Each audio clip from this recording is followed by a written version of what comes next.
Welcome back to our comprehensive guide on dependency injection in Flutter, where we'll delve into the intricate workings of this powerful concept and its applications in app development. So you may ask, what is dependency injection? Well, dependency injection is a design pattern used in software engineering to make code more modular, flexible, and easier to test.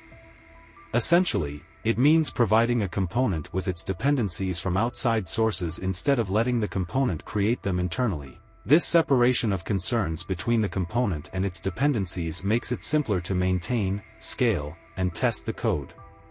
So that was it for the boring theory. Now let's jump in to see some code magic. So let's first add the getIt dependency in the pubspec.yaml file. Then press on this pub get option, so that it will get all the dependency. So we have added the getIt dependency in our project because getIt provides a centralized location for managing dependencies across the entire Flutter application. Instead of scattering dependency instantiation throughout the code base, developers can register and access dependencies from a single location. So this was the main purpose of adding the getIt dependency in our project. Now come on this main.dart file. And here above we need to create the instance of our this getIt library. We are creating this instance because it is used for managing singletons and dependency injection throughout the application. Now let's create a new Dart file as app_model.dart file. Then inside this file, let's define an abstract class named app_model that will extend change_notifier. Change_notifier is a class provided by Flutter that allows objects to notify their listeners when they've changed. Now inside this class, let's declare two methods, incrementCounter and counter. This class serves as a blueprint for models in the application. Now here create a new class as app_model_implementation that will extend app_model class. Now inside this class, create private variable counter and initialize its value with 0. Then create the constructor of this class, and inside this constructor, make use of future.delayed. So it waits for 3 seconds using future.delayed, then signals its readiness using a predefined function of getIt. Now let's override the counter variable of app_model class and return this _counter variable. And then override the incrementCounter method, and inside this method, it will increment the value by 1 of this counter variable. Then notifies listeners that the state has changed using notifyListeners method.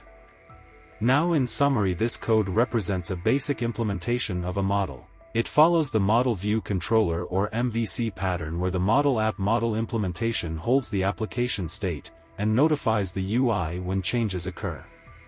This approach helps in separating concerns and making the codebase more modular and maintainable. Now let's come into the main.dart file, and inside it, in the main function, let's register a singleton instance of app_model implementation with getIt.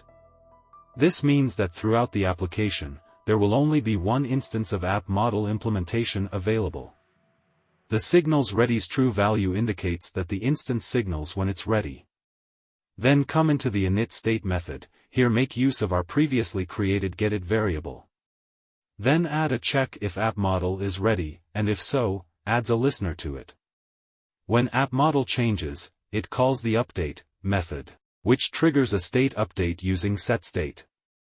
And now override the dispose method, and inside this method, we need to remove listener to avoid memory leaks. Now come on this build method, and inside this material widget, make use of future builder, and inside this, it will wait for all dependencies registered with getIt to be ready.